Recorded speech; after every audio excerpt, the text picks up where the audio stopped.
joyas del cine, el arte y la literatura cosechadas por Franco Felice en el Jardín de Franco.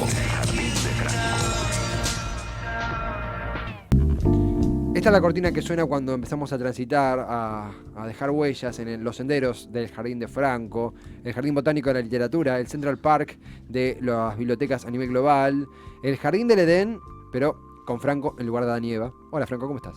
Hola Esteban, ¿cómo estás? Gracias por poner una canción que me gusta.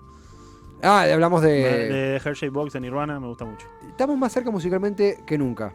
Sí. Vas a ir entrando. Una vez compartimos un tema que nos gusta, así que... Entre los dos, quiero decir, una vez coincidimos, porque vos te gustan cosas que a mí no y viceversa, entonces por primera vez podemos caminar por la misma vereda musical. Te sorprendería, pero esto no se trata de mí, afortunadamente. Afortunadamente se trata de... Ya hablamos mucho de vos. Sí, demasiado, en exceso. Se trata de un proceso, un encuentro, se trata de algo que riega Latinoamérica desde la literatura, desde un punto interesante de ella, como es... No quiero spoilear, ¿cómo te gustaría arrancar este fenómeno que vas a explicar hoy?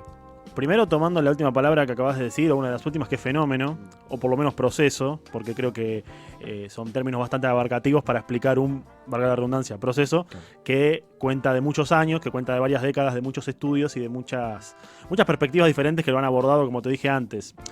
Es un área que, si bien se toca mucho en esta explicación, por lo menos con la literatura, no se puede obviar la sociología, no se puede obviar la antropología, en un punto la política quizás, de alguna manera, pero quería no detenerme esta vez en una obra en particular, o en un autor en particular, o en un movimiento en particular, sino en aquello que, como podríamos decir, le da forma a un estilo de narrar, a un estilo de contar, a un estilo de hacer literatura en Latinoamérica, sí, que lo encontramos de manera resumida bajo el nombre de transculturación. ¿Qué es la transculturación? A uno le suena ya como una palabra compuesta por trans, de transición, y culturación, bueno, la palabra en sí denota características culturales.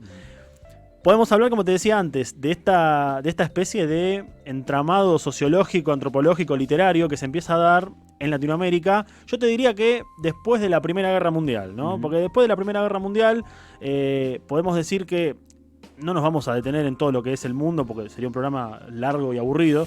Vamos a hacerlo un poco más corto. Okay. Podemos decir que quizás la influencia de Estados Unidos o de varios agentes de Occidente, en tanto cultura me refiero, como que empieza a regarse un poco por todo el mundo. Se empieza a haber mucho más consumo de producciones y de... No sé si tanto... Sí, producciones, pero también de influencias y de maneras de pensar y de producir y de entender el arte que venían de Estados Unidos y de Europa. American Way of Life.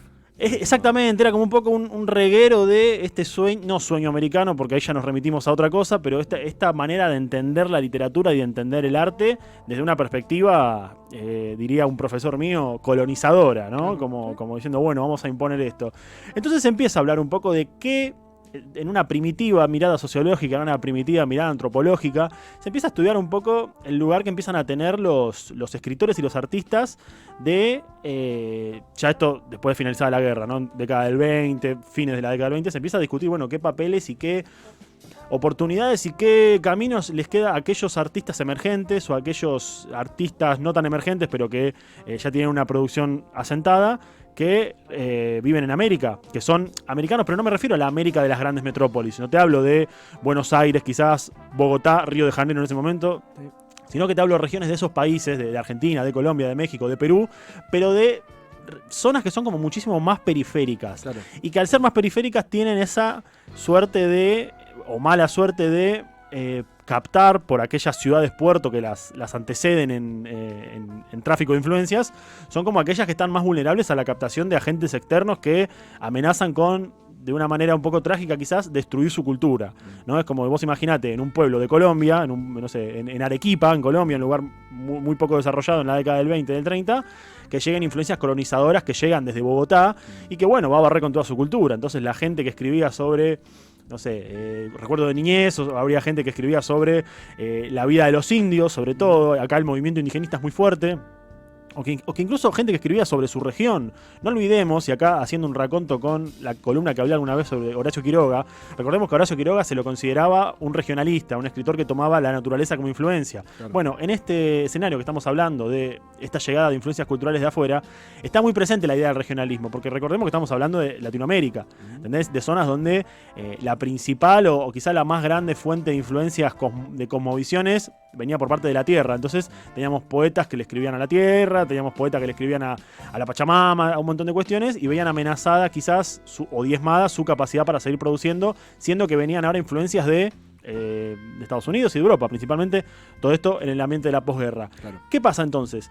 Se comienza a discutir un poco, ¿no? ¿Qué lugar le queda a la literatura para todo esto? Y aparece un antropólogo cubano, quizás te suena, se llama Fernando Ortiz, una suerte de luz, de luz guiadora ya en los primeros 40, en la primera parte de los 40, en todo lo que refiere a la sociología y a la antropología, y comienza a decir que no, a ver, no lo veamos tan mal esto. La literatura, y sobre todo el arte, porque acá no se fijan tanto en literatura, sino que también se fijan en el costado más artístico de las sociedades. La literatura no va a sufrir una suerte de invasión del extranjero, una suerte de llegada violenta, colonizadora de europeos. Él nombra a los españoles siempre. De españoles o estadounidenses que dicen, bueno, su cultura ya no sirve. Lo que ahora va a imperar es lo nuestro. Ustedes van a leer esto, van a escribir esto, van a producir esto.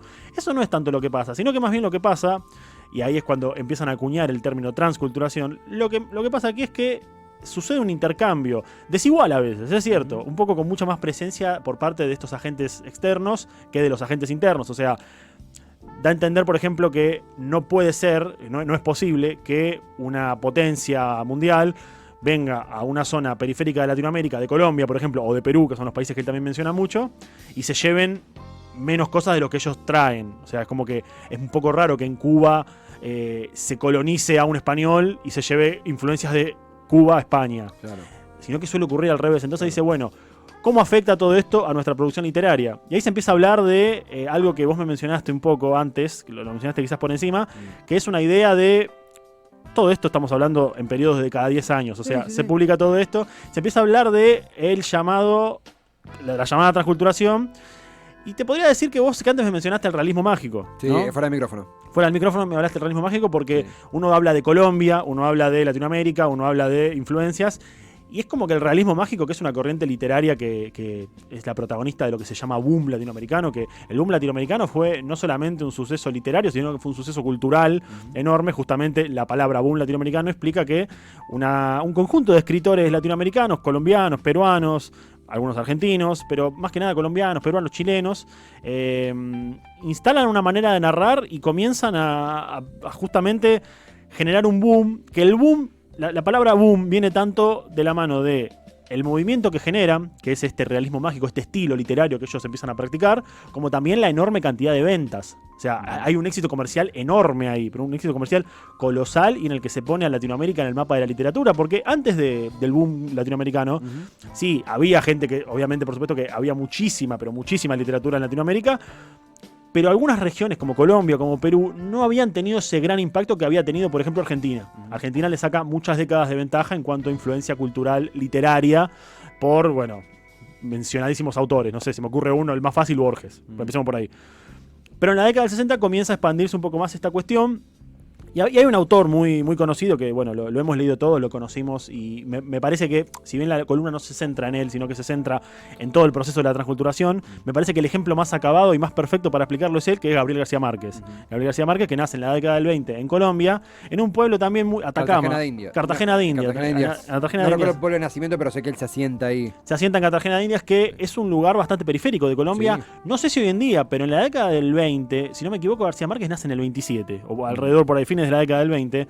Era un lugar muy periférico que estaba sufriendo en gran parte de todo esto que te venía contando antes, de esta suerte de invasión cultural yanqui, invasión cultural europea, y empezó como, bueno, a decir, él se empezó a mover en el primer ambiente porque él empezó a escribir de muy joven, casi de adolescente, comenzó a notar este tipo de influencias. ¿Y por qué lo mencionó a él? No solamente porque, hablando de realismo mágico, que es una de las patas de la que se desprende esta columna, hablando de realismo mágico no solamente en esto, sino que también podemos notar que García Márquez es quizás el mejor autor que entiende el fenómeno de la transculturación, y no solamente lo entiende y lo comprende, sino que lo toma.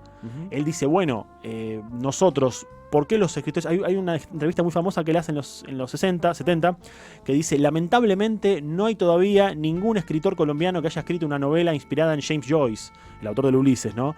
O en Virginia Woolf, o en Marcel Proust. Y cuando empieza a hablar de todo esto, lo dice con un dejo de queja, porque diciendo, O sea, básicamente dice, nosotros los escritores latinoamericanos tenemos que abrirnos a las influencias del mundo, tenemos que tomar lo bueno de estas colonias, de estos colonizadores, entre comillas, porque cuando hablamos de literatura y cuando hablamos de arte, de ese tráfico de sentidos, como lo llama él, realmente estamos hablando de un proceso que no solamente que deja muchísima ganancia en lo cultural, que seguramente también hay pérdidas, que seguramente también hay falencias, que seguramente hay también algunas cuestiones que quedan diezmadas, pero nosotros que somos seres humanos activos, que somos escritores, esto menciona él, tenemos que tomar esas influencias. Y así es como lo uso un poco aprovechándome de la cuestión para mencionar a la gran influencia de García Márquez, que lo lleva a escribir su obra más célebre, la más famosa y la más...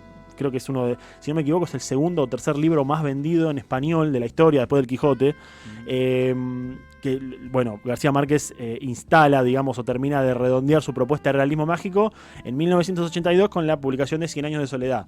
100 años de soledad, que es la novela que a él le da el premio Nobel, justamente en el año 82, a él le otorgan el premio Nobel, en gran parte se dice por su compromiso literario y por su novela 100 años de soledad. Que 100 años de soledad es, bueno, no me alcanza para hablar acá en esta columna, ¿no? Pero es realmente un coloso inabarcable en el sentido no que es difícil de leer, sino que hacer una interpretación de 100 años de soledad llevaría horas. ¿Ibas a decir algo? No, me acaba pensando, es interesantísimo. Es transculturalización. Transculturación. En América Latina. En América Latina. Pensaba también esto de Cartagena de Indias. Hay un punto político de esto del aperturismo y el conservadurismo. En términos políticos hablando, esto de la apertura. Es que hay un dejo político en todo esto. Recontra político. Cuando uno habla perdón, te interrumpí y encima no me acuerdo. Cuando uno habla de colonización o cuando uno habla de invasión, hay un dejo político, por supuesto. Es un debate muy... En lo económico también. También, con el por multinacional supuesto. y transnacional. Sí. No me quiero desviar, digo, pero es verla con esa lupa a saber que es un tema que es integral y que transversal un montón de debates literarios, económicos, sociales. Me quedé pensando también, así, recontra nota al pie, yo en 2016 fui a Cartagena de Indias. Ellos normalmente hacen la mención de que gran parte de la obra de García Márquez él la escribe creo que en México, pero no estar pifiando. Gran parte está en México, ¿cierto? En México, pero que la influencia parte de sus raíces en Cartagena de Indias, que es un sitio que efectivamente arranca como periférico, se ha vuelto un punto turístico muy atractivo de Colombia. Como en todo punto turístico tenés lugares dedicados al turista y otros sitios con mayor marginalidad o mayor Exacto, sí. límites económicos, pero esta ciudad amurallada un poco también se ha vuelto como una suerte de... Bueno, pongámosle turismo literario, no me gusta el término, pero sirve para ponerla en el mapa. Nada, ¿no? Es que realmente, y es muy valiosa porque realmente también realza un poco la gran figura del escritor latinoamericano, por lo menos durante el boom. O sea, porque no podemos decir que el gran escritor latinoamericano es uno solo, sino que hay miles, pero, bueno, miles no hay cientos. Pero podemos decir que García Márquez un poco como que representa esa figura iniciática del boom latinoamericano, junto con otros muchos escritores que también tuvieron su gran momento en el boom. Muchos siguen escribiendo, otros murieron. Se me ocurren, por ejemplo, saliendo de lo que es Colombia, uno que yo sé que a vos no te cae muy bien, pero para mí es fascinante, que es Mario Vargas Llosa. Mario Vargas Llosa bueno, está muy bien, hay que leer, está muy bien. Pero, por ejemplo, lo toma como el otro gran ejemplo del realismo mágico, con su novela, sobre todo con Conversación en la Catedral o La Ciudad de los Perros. También, él desde Perú, en su caso, también como que empieza a aparecer y se instala como un autor. De hecho, él era muy amigo de García Márquez, hay libros entre los dos, de entrevistas, de charlas, se querían mucho. Hay también una discusión un poco no sé, cómo decirte, como tensa entre académicos de si se incluye o no a Cortázar en esta selección también de lo que es el realismo mágico. Pero europeo. No, porque es europeo. No, Cortázar es argentino, o sea, el documento dice que era europeo. El origen, pero se habla mucho también de lo que era de que Cortázar era más un escritor de fantástico puro, pero bueno, no quiero entrar en eso hoy, otro día lo hablamos.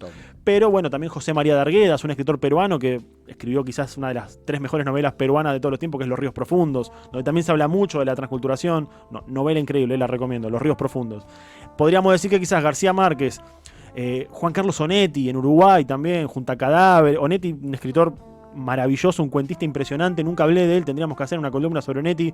Cuentista maravilloso, increíble, un uruguayo. Vivió los últimos 10 años de su vida, los últimos 10 meses en la cama, no se levantaba ni para ir al baño, no recibía gente y se rompió el brazo de apoyarse en la cama por escribir. 10 meses en la cama estuvo. Su mujer no lo quería ni ver y él no quería saber nada. Una condición, no quería levantarse. No quería levantarse. Es un gran caso el de Onetti. Pero bueno, no me quiero ir por las ramas.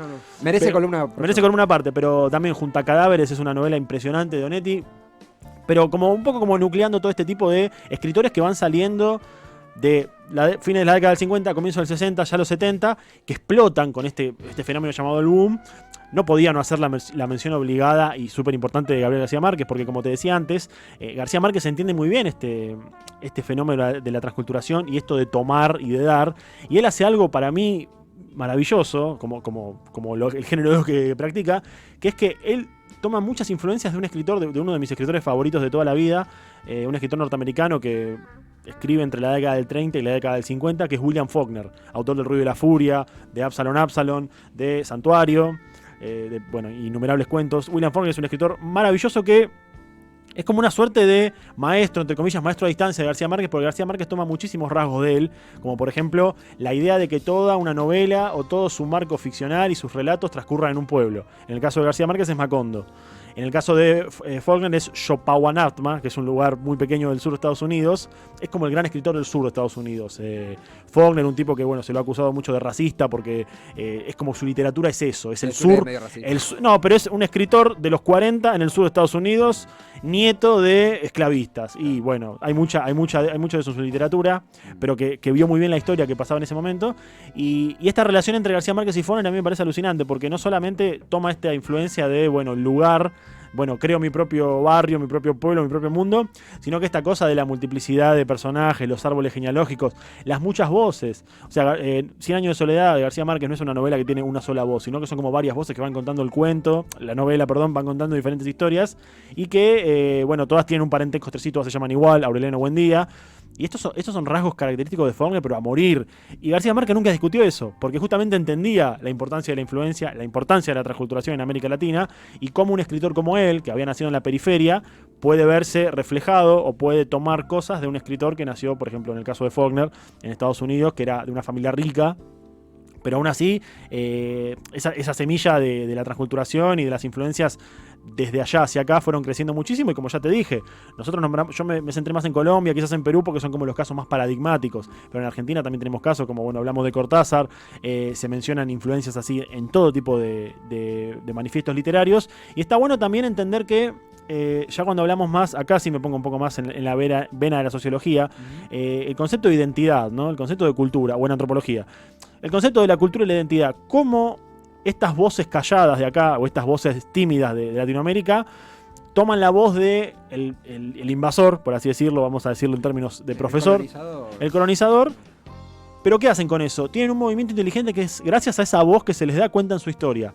Ellos no van a hablar de mitología europea, no van a hablar de cosas que provienen de allá, sino que lo que toman no es el tema, sino la forma. Claro. Y con esa forma de contar, de narrar, como decía García Márquez, cómo es que todavía no hay una novela latinoamericana que esté influida por James Joyce, lo que está diciendo ahí es que la manera de narrar de Joyce tiene que llegar a Latinoamérica, para que nosotros contemos nuestra historia con esa voz.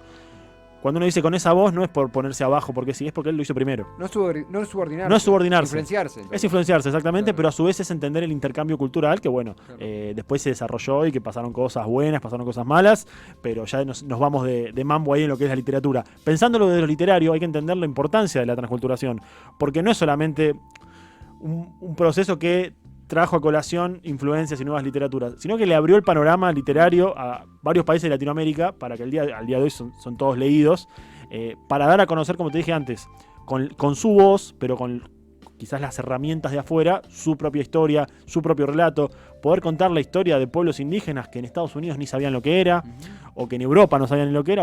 Con esas herramientas generar su propia esfera. Totalmente. Acá te sumo comentarios. Está Siwagay7, ha estado acá varias veces saludando en el chat de Twitch. Chipe dice, me representa ese hombre. Vamos, llegué justo, lo puso ya hace varios minutos. Y anteriormente, cabe decir, había un oyente de España, Oscar, que es un oyente clásico de allá fue. Chipe lo persuadió para que se quedara escuchando hasta el Jardín de Franco.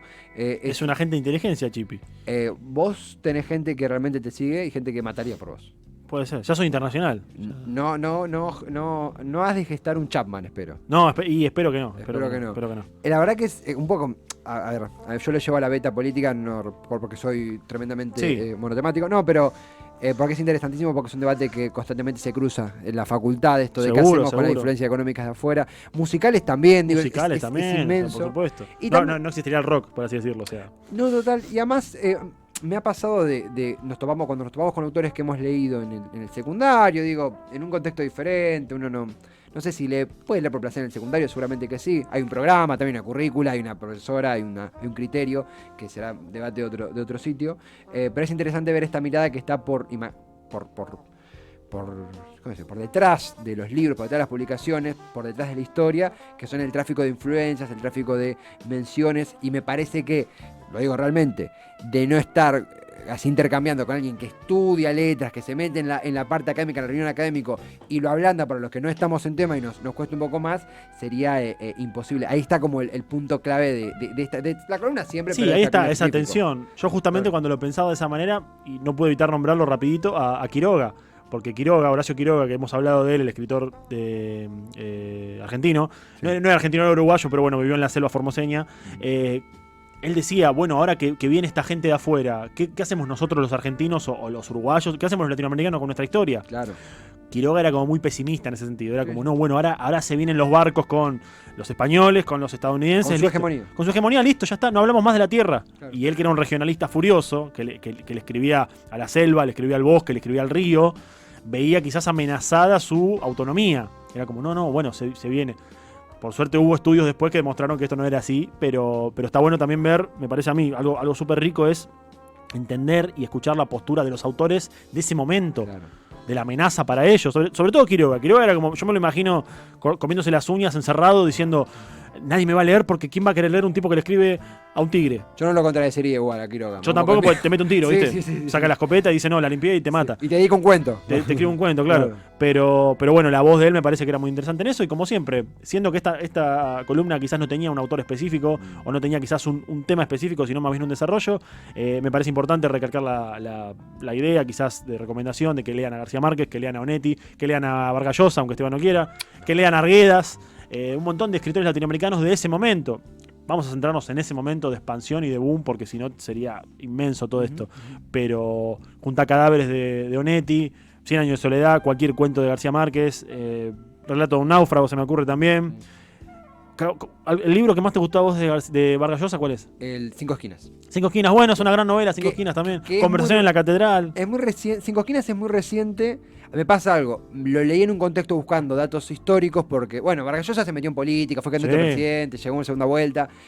Me metí por ese lado, no voy a decir que no a ver la prosa, no, me metí por un lado completamente nerd de la política, si se quiere. Me encontré con un libro que seguramente vos lo expresarás con mejores palabras. Tiene un componente erótico muy fuerte, tiene un componente narrativo muy piola. Y también voy a hablar del elefante en el salón. Me gustó.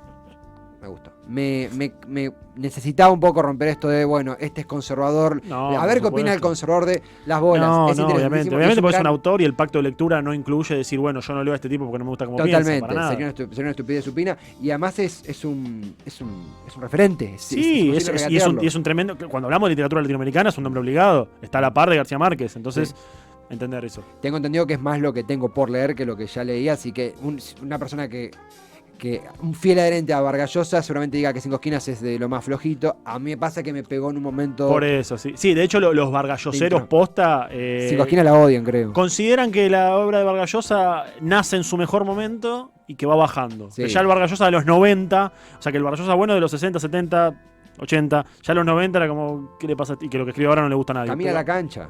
La acusan de caminar la cancha. Por eso. Pero tiene un amigo que fue presidente de este país. Lo he visto en varias fotos. Sí. Lo invita siempre. ¿Viste que siempre está en la Feria del Libro Vargas Llosa? Es como los Strokes de Lollapalooza que vienen todos los años. Bueno, Vargas Llosa todos los años viene a la Feria del Libro. Pero muy recién porque en 2011 viene Vargas Llosa. No, un neoliberal pisa Latinoamérica. 678 hizo un programa de 11 horas. De 11 horas. Yo vi 8. Lo cual realmente, o sea, como de testigo, lo cual yo no adhiero. No, para nada. Ese debate de Vargas Llosa en la Feria del Libro está online. Y recuerdo, lo he visto después, por supuesto, no lo vi en ese momento. Pero en la mesa estaba exponiendo Martín Cobham. Y hablaba de la censura y hablaba de por qué hay que dejarlo que venga y por qué hay que escucharlo. Sí, además no es un criminal. No es un criminal de guerra. O sea, no está viniendo Bin Laden a presentar en una bomber, ¿viste? Cómo tirar torres, ¿no? O sea. En una bomber. Bueno, hay un par de series en Netflix, pero no de una bomber. Yo tengo el libro de una bomber. ¿Sí? Lo tengo. Lo compré medio por debajo, pero lo compré. Es un manual de él, su biografía. Es como un manifiesto anarquista, en realidad. No sé si hay que decirlo en micrófono abierto. Ya está. Si En me una cae- bomber de si me Herley. cae claro, si No. escuchan un pum, fui yo. No, pero y después, 10 años después, che, vino Vargas Llosa. Ah, sí, está acá en el kiosco Vargas Llosa. Está acá, está comprando pucho, está acá comprando Frutigrams. Franco, gran columna. Muchas gracias. Como siempre, es un placer inmenso. El mío. Y más a sacar bueno.